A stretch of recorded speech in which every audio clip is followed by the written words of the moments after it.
Bom dia, bom dia, bom dia.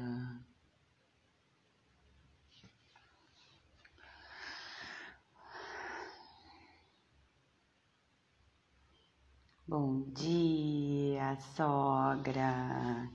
Bem-vindas.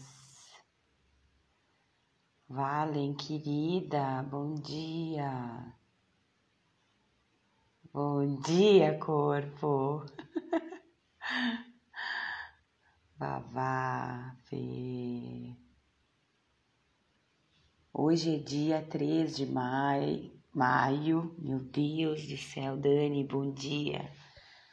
Vocês estão dormindo? Vocês já estão super agitadas? Já fizeram 1000 coisas? Me contem aí como estão. Estão ouvindo bem? Só me dão um sinalzinho se tá tudo bem, tá? Se vocês estão ouvindo.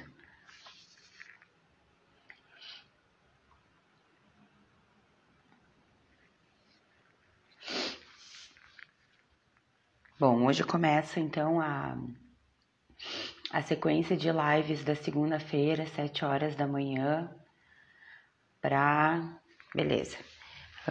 falar sobre temas importantes em relação ao desenvolvimento infantil e o desenvolvimento também de adolescentes, com um olhar sempre muito amoroso, com um olhar sempre de acolhimento para um universo assim que é tão de diferentes realidades, de diferentes culturas, né?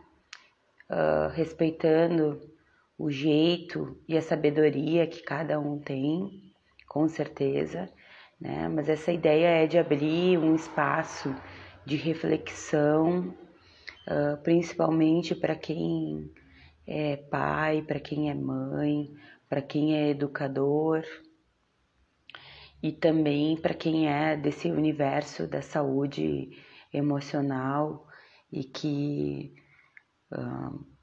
em que a gente consegue se fortalecer muito quando a gente troca ideia, quando a gente compartilha as nossas experiências e as nossas vivências.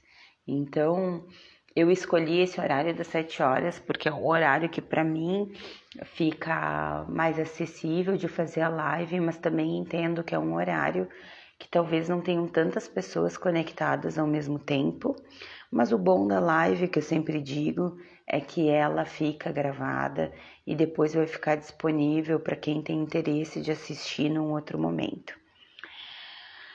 Essas lives da segunda-feira vão ser um pouquinho mais curtas, né? Porque a ideia é trazer alguns pontos específicos sobre o tema. Até vou ver se eu consigo salvar aqui, deixa eu ver como é que é. Se eu consigo salvar o título. A outra vez ele me perguntou, hoje ele não me perguntou. Deixa eu ver se eu consigo aqui salvar. Não tô conseguindo. Mas tudo bem, não tem problema.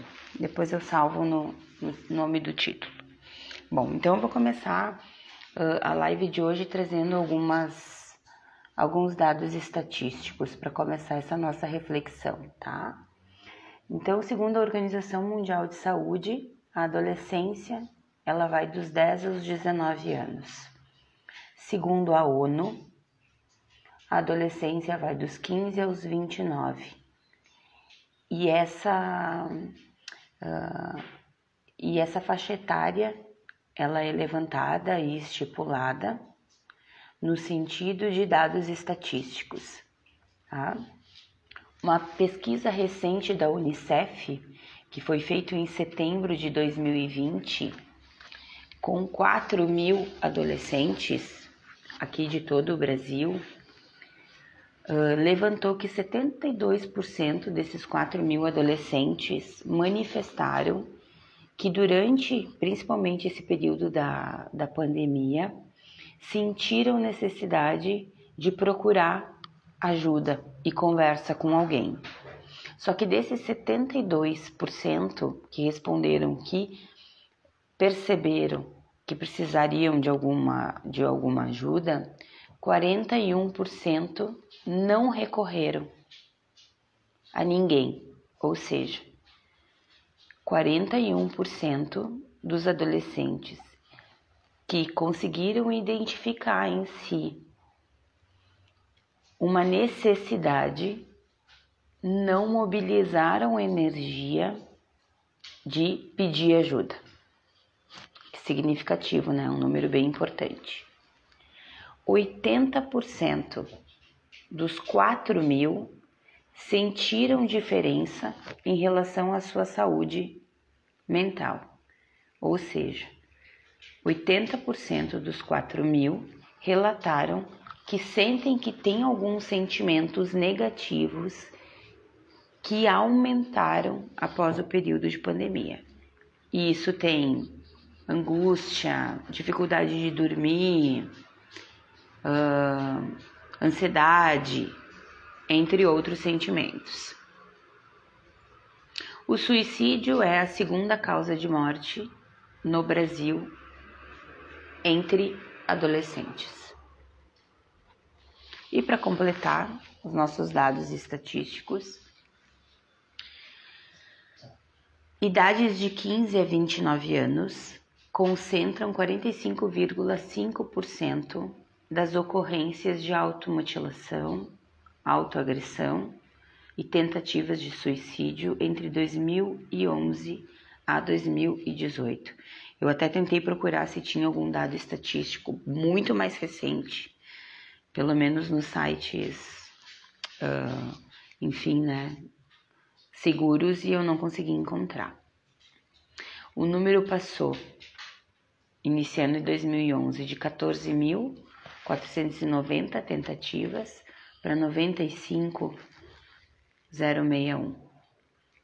Então, assim, é muito significativo. Bom, para quem é pai, quem é mãe, e para mim que trabalho diretamente com crianças e adolescentes, é muito comum a fala dos pais de que eles temem muito a fase da adolescência, como se a fase da adolescência fosse e estivesse associado a algo muito negativo ou de muita preocupação. Então, muitas vezes, a criança cresce, Farofinha, a criança cresce com pais já preocupados a uma fase que ainda nem chegou. Ok, talvez sim a adolescência esteja vinculada a uma fase em que os filhos independem mais dos pais e têm mais necessidade de interação social. E isso, essa desvinculação com a sua família de origem, talvez faça com que os pais temam ou os pais se sintam inseguros de como esse adolescente vai interagir com o mundo e como esse adolescente vai viver a sua fase também fora da sua casa.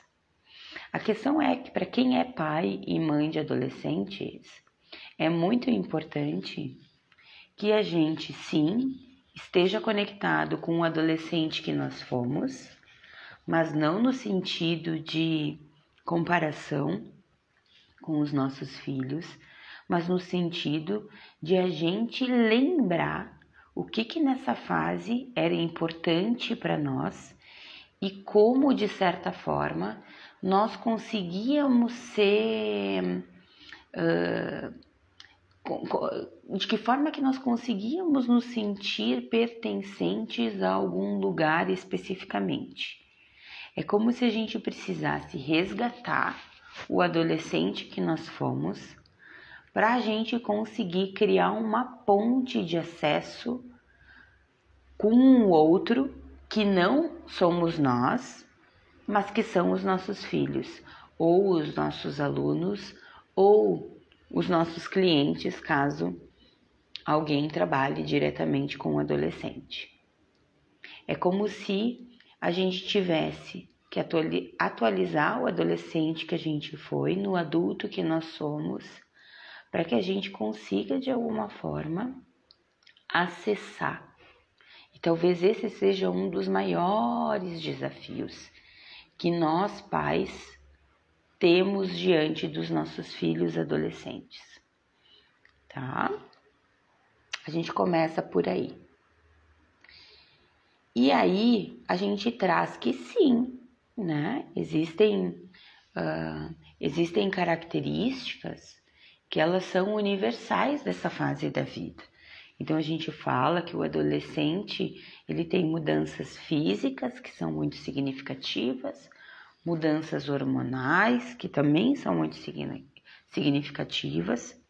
A gente fala que é uma fase em que o intelecto nasce, ou seja, eles têm maior amplitude de consciência, eles têm maior capacidade de compreensão das coisas da vida e das coisas do mundo, né? E isso acontece de uma forma universal, ou seja, os estudiosos das fases do desenvolvimento continuam falando essas coisas sobre essa fase para nós, né?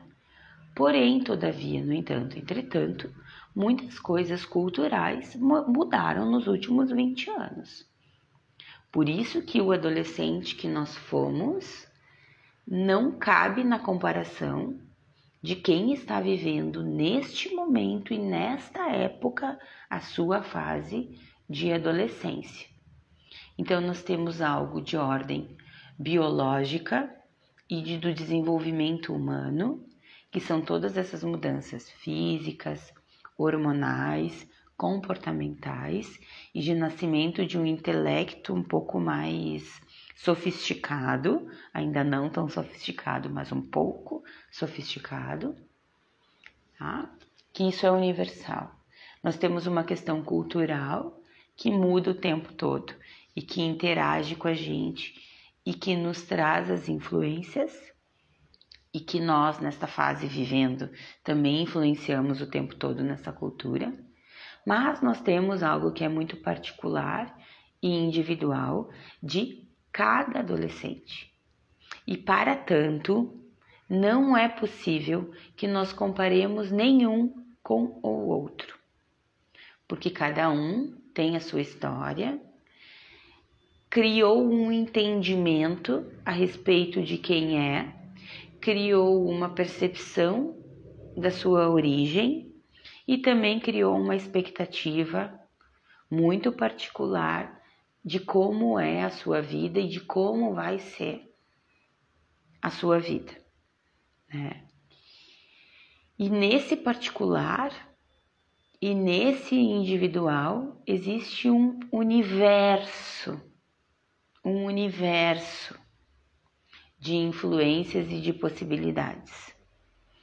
Por isso que a gente que trabalha com a área da saúde mental, da saúde emocional, a gente precisa se manter vigilante, principalmente a essa individualidade, para a gente não criar um entendimento que muitas vezes a gente cria com o passar dos anos, é a gente achar que a gente sabe de alguma coisa o suficiente para dizer o que é aquilo ou aquele fenômeno que está acontecendo o tempo todo dentro da minha casa.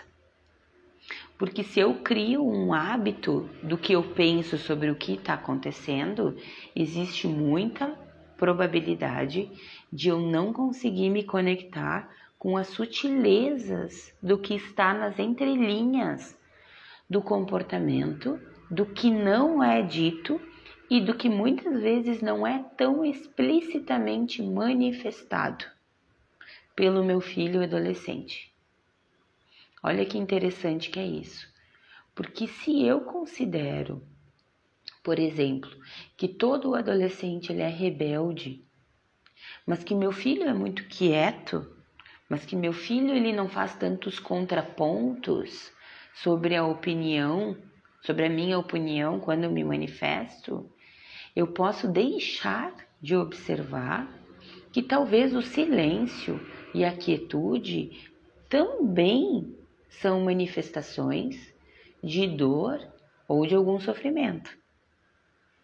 É como se a gente, de novo, precisasse se atualizar o tempo todo da nossa própria condição de entendimento sobre as coisas. É como se, além de nos atualizarmos o tempo todo de como que a gente está pensando, que a gente criasse muito espaço para os não saberes, porque provavelmente vai ser através desses não saberes que nós vamos conseguir ter uma sensibilidade de perceber quando algo não está bem assim na vida dos nossos filhos. Então, gente, a gente precisa muito, talvez seja até batido no conhecido, mas os espaços de fala se fazem extremamente necessários, mais do que nunca. Porque tudo aquilo que não é dito pelo adolescente, existe muita possibilidade disso não fluir. E se não fluir porque não é dito, maior vai ser o looping que esse adolescente vai estar fazendo. Mesmo que ele escolha não falar em algum momento, nós não devemos deixar de criar espaço para fala. E isso não é necessariamente de uma forma formal e nem necessariamente fazendo sempre as mesmas perguntas. Porque quando a gente faz sempre as mesmas perguntas, existe muita possibilidade de nós termos sempre as mesmas respostas. Por exemplo, foi tudo bem na tua escola? Eu já começo adiantando que sim, é a resposta mais pertinente para essa pergunta. Foi tudo bem na escola? Sim, tudo bem. Tudo bem com a tua aula? Sim, tudo bem. Eu posso mudar um pouco essa pergunta e dizer assim, me conta alguma coisa que aconteceu hoje lá. Agora que eu tô falando na escola porque voltamos recentemente, né? Em alguns lugares. Em alguns lugares não, no Rio Grande do Sul voltamos. Não sei muito bem como que tá os outros estados. Então, nós estarmos num lugar de não saber é como se a gente se conectasse com uma natureza de um estado curioso. E a natureza de um estado curioso faz com que a gente inove o tempo todo também os questionamentos que a gente faz para a vida e também para o nosso adolescente. E sem autossuporte, a gente tende a andar em círculos. O que eu quero dizer para vocês? É que quando um pai manifesta uma preocupação a respeito de uma fase que ainda não chegou, por exemplo, na adolescência, a gente imagina que vai ser só na adolescência que muitas coisas vão acontecer. E especificamente dessa fase, sim. Mas todo o andamento anterior da vida, tudo aquilo que foi construído e que foi aprendido ao longo daquela história, daquele adolescente, vai auxiliar para que ele crie recurso interno, para que quando chegue na fase da adolescência, ele tenha um pouco mais de condições, dentro das limitações que eles ainda têm, cognitivas também, de lidar, de aprender, de experimentar de uma boa forma as coisas que estão vindo na fase em que eles estão. A antroposofia é muito linda nesse sentido, porque a antroposofia ela traz o nascimento dos corpos, né? Do 0 aos 7 anos, a antroposofia diz que nasce o nosso corpo físico, ou seja, nós conhecemos o mundo e nós passamos a entender o mundo através da interação do nosso corpo com a vida. Por isso que é tão importante, até os 7 anos, a criança brincar muito.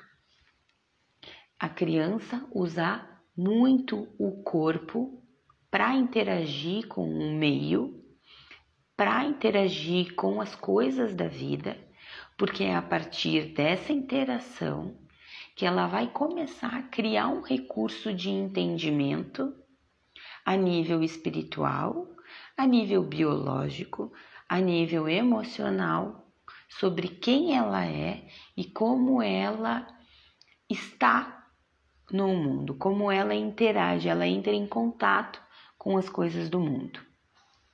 Partindo só desses primeiros 7 anos, por exemplo, a gente pode pensar como que esse adolescente, quando ele era muito pequeno, ele se movimentava na vida.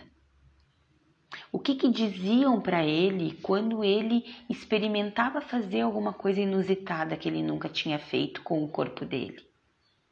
Era permitido com que ele tivesse experiências ou sempre mobilizavam para que ele nunca, exatamente nunca, tivesse nenhum risco, nenhuma possibilidade de se ferir ou nenhuma possibilidade de se frustrar. O que essa criança ouviu nos primeiros 7 anos a respeito dela, a respeito do corpo dela, a respeito das potencialidades que ela tem ou das fraquezas que ela tinha? A gente vai imaginando como que isso vai se construindo. Porque suporte interno, ele não se cria sozinho, ele se estrutura. A gente educa os nossos filhos para eles terem suporte interno. Isso não nasce na adolescência, isso nasce na vida, no dia a dia. De quando ele foi um bebê, de quando ele se transformou e amadureceu para ser uma criança, e quando, como uma criança, ele se desenvolveu para ser um adolescente. Quando essa criança entra nos 7 anos, dos 6 aos 7 anos, até os 14, a gente fala que nasce nela o corpo das emoções, corpo etérico. E aí é uma fase que explode sentimentos e que a criança começa a identificar, dependendo do ambiente em que ela está, se for muito favorável, as coisas que ela sente além das coisas que ela sabe do corpo dela. Ela começa a associar as experiências que o corpo dela tem com os sentimentos que isso traz a respeito dela e a respeito dos outros e a respeito de um todo. E o que essa criança um pouco maior ouve do mundo e dos seus pais a respeito daquilo que ela manifesta que ela sente. Nós estamos falando de um adolescente, depois que ele começa a ter maior influência sobre as coisas da vida, em quem ele é. Mas e antes? O que diziam para ele? Como validavam aquilo que ele sentia? Diziam para ele que sim, tudo que ele quisesse ele iria ter, que era bobagem ele chorar, afinal ele tinha tudo. O que vinha para ele sobre o que ele sentia? Como ele se fortificou enquanto ser humano, para que quando chegasse essa fase da adolescência, ele tivesse um mínimo de fortaleza interior para lidar com a jorrada, com a infinita, com as infinitas possibilidades que a vida traz enquanto referência, que muitas vezes difere e muito das referências dentro dos contextos familiares. Então, toda essa caminhada, ela se faz extremamente importante para que a gente pense como está a saúde do adolescente. O quanto vulnerável ele é. Para que daí sim a gente possa pensar nos riscos que ele corre ao entrar em contato com a vida do jeito que a vida se faz.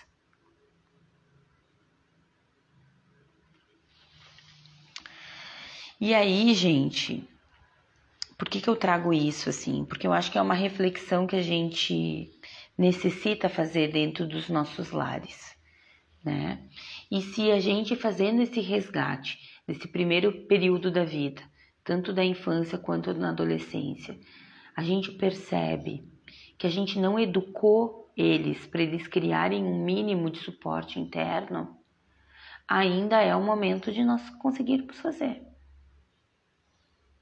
Aquilo que não foi feito antes vai ter a chance eterna.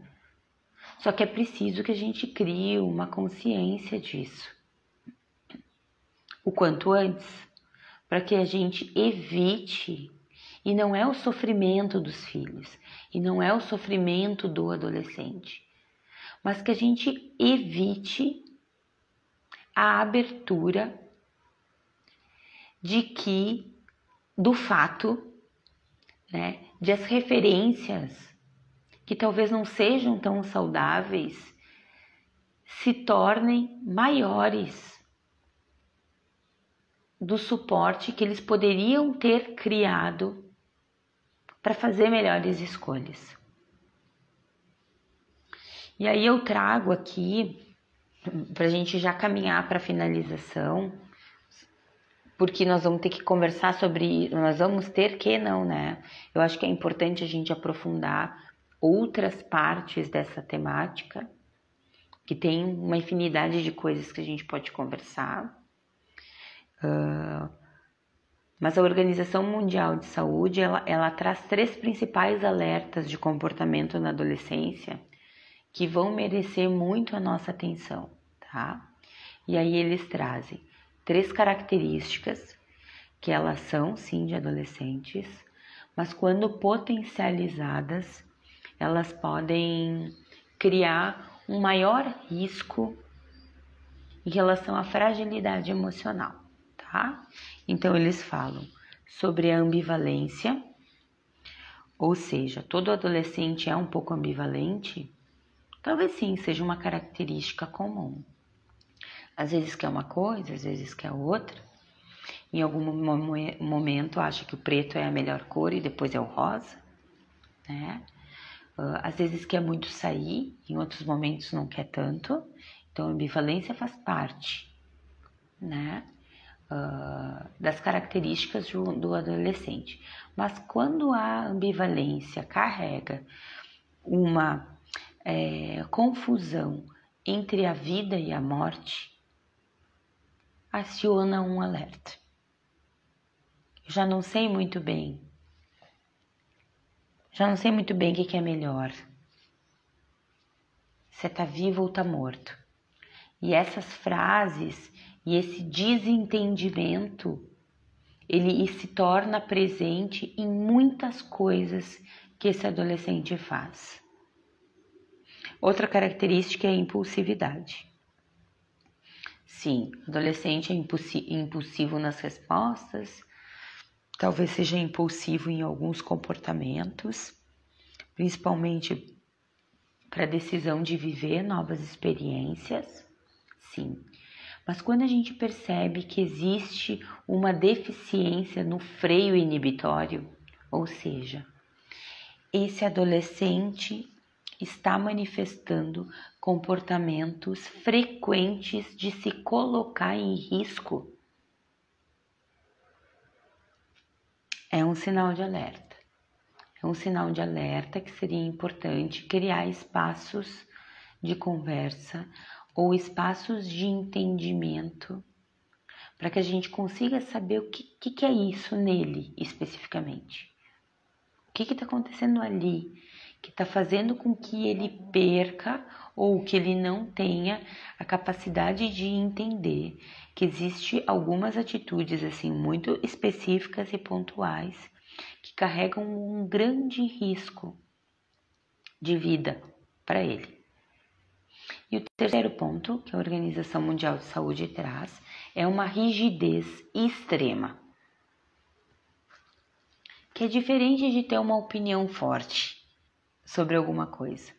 Essa rigidez que a Organização Mundial de Saúde traz é uma rigidez de ele nunca aceitar uma outra rota e um outro caminho.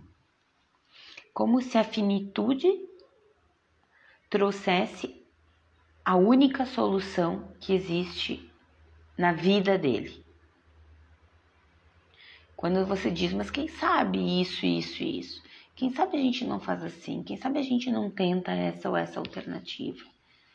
E diversas formas diferentes de trazer uma opção de uma outra rota, de um outro caminho, de uma outra alternativa, nós sentimos uma negativa e uma persistência no entendimento de que se acabasse tudo iria ser melhor.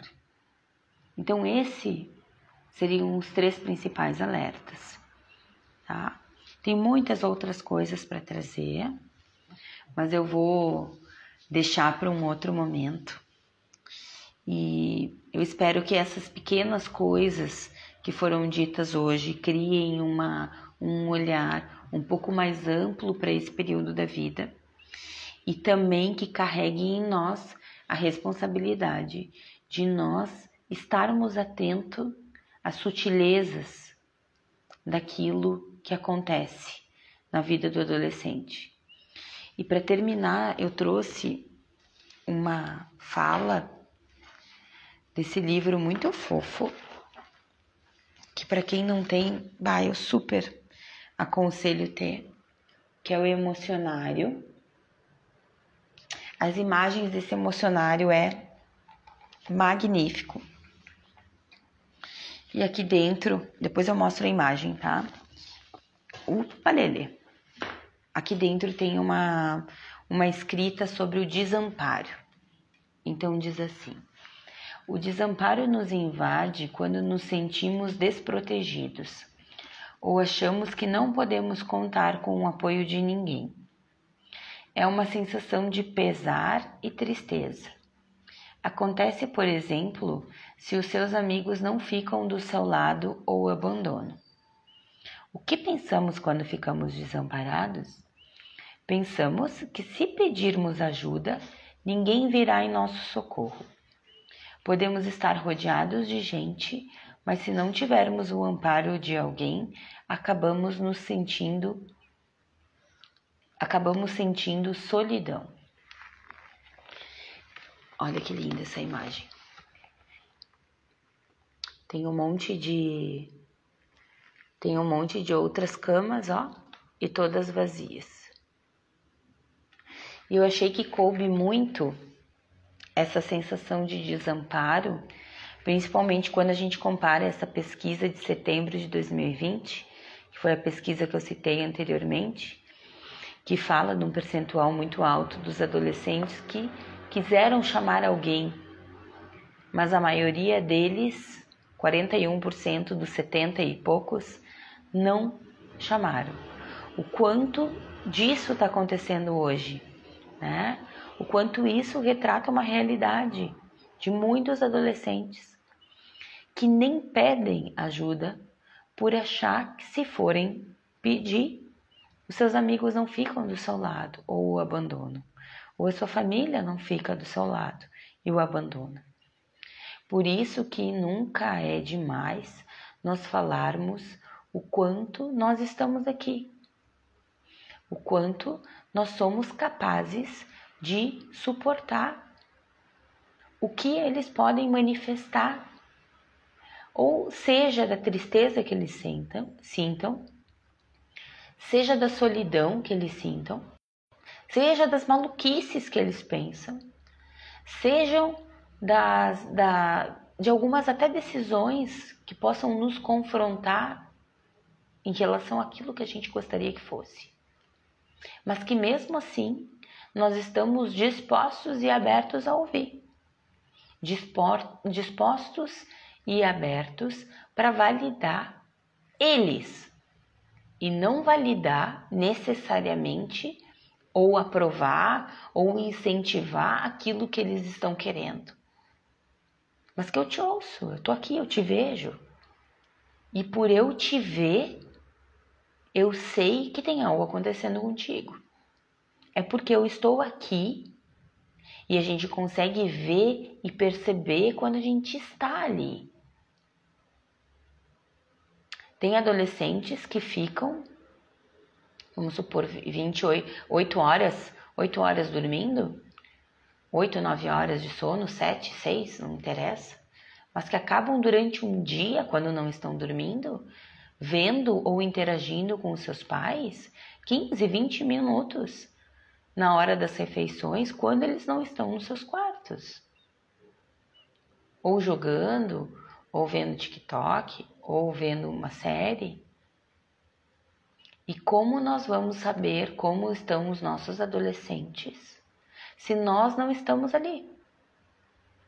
Se a gente não chama, mesmo que eles façam cara feia e acham um saco aquilo que a gente tem para oferecer. Mas mesmo sendo um saco, para eles é uma oportunidade que nós temos de nos fazer presentes e de nós dizermos de novo, eu estou aqui, eu te vejo. E mesmo que eu não saiba, eu sinto que tem algo acontecendo contigo. Eu quero te dizer que seria importante que tu me contasse. Que seria importante que mesmo podem ser coisas que não sejam negativas, mas compartilha comigo. O quanto desse desamparo, o quanto dessa fantasia de que eu vou ser abandonado ou não vou ser aceito, fortifica um comportamento mais introvertido ou desesperador. Então, falar sobre os riscos de suicídio é nós falarmos como é que estão as nossas relações familiares. De que forma que a gente está sendo capaz de compreender o que está acontecendo no outro.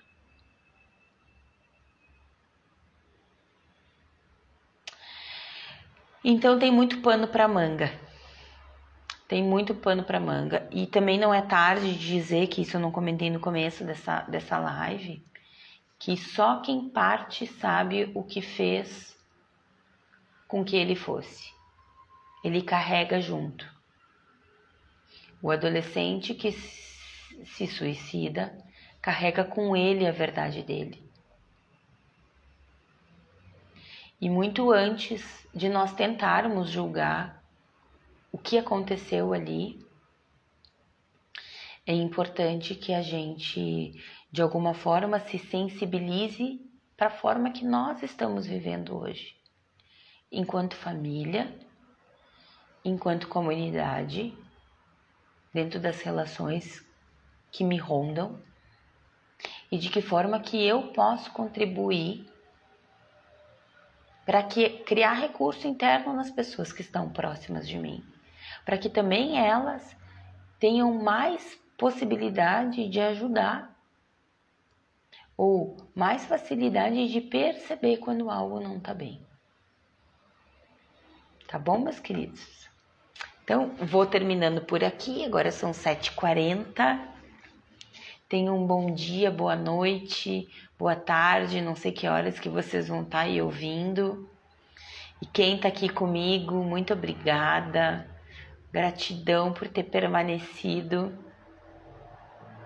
Obrigada mesmo. Uma boa semana para vocês e até segunda que vem. Beijo.